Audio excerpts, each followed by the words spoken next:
yang menyebabkan sholat kita menjadi sia-sia. Karena sholat itu yang menjadi pembeda antara kita dengan mereka. Ketika kita meninggalkan sholat, atau sholat kita dilakukan tidak dengan sempurna, maka tidak ada beda antara kita dengan mereka. Sholat kata Nabi juga sebagaimana tiang agama, seperti megahnya Masjid Baitus Salam yang tidak akan bertahan kokoh bangunannya tanpa disanggah oleh banyaknya tiang. Begitu penting kedudukan sholat dalam kehidupan kita.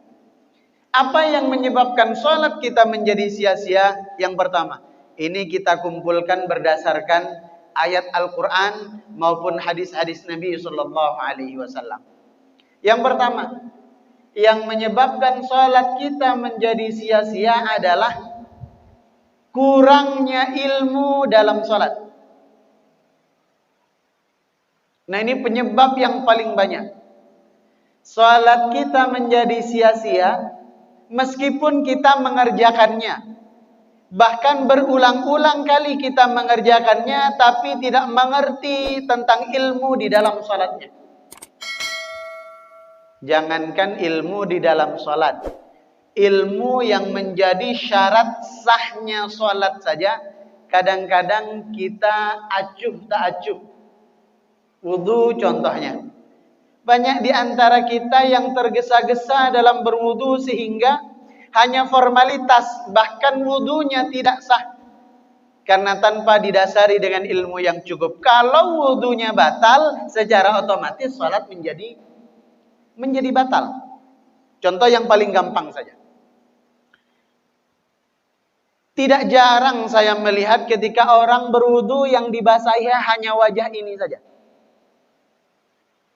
Tanpa dia mengerti atau karena keteledoran bahwa sesungguhnya wajah itu bukan hanya yang di depan saja, tapi sampai kepada yang di samping, di pelipis, itu juga masuk dalam bagian wajah.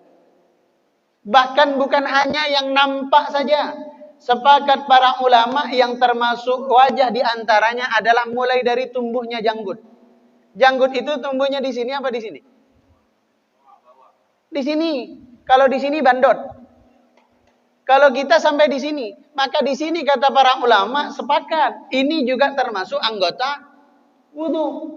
Sementara posisi tangan kita ketika membasuh wajah selalunya begini seringkali.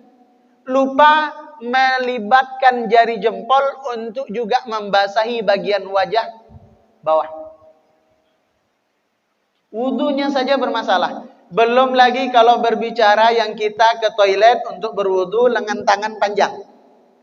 Yang kadang-kadang agak malas untuk mengangkat tangan, belum sampai ke siku, langsung setengah saja, maka batal wudunya. Kalau syarat sahnya sholat saja kita abaikan, bagaimana sholatnya mau berkualitas?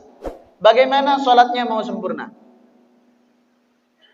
Bahkan jauh sebelum itu, bersuci dari hadas kecil maupun hadas besar, itu juga mesti kita berjaga-jaga.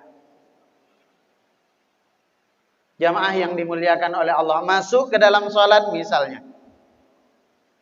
Kalau kita sholat, contohnya sujud.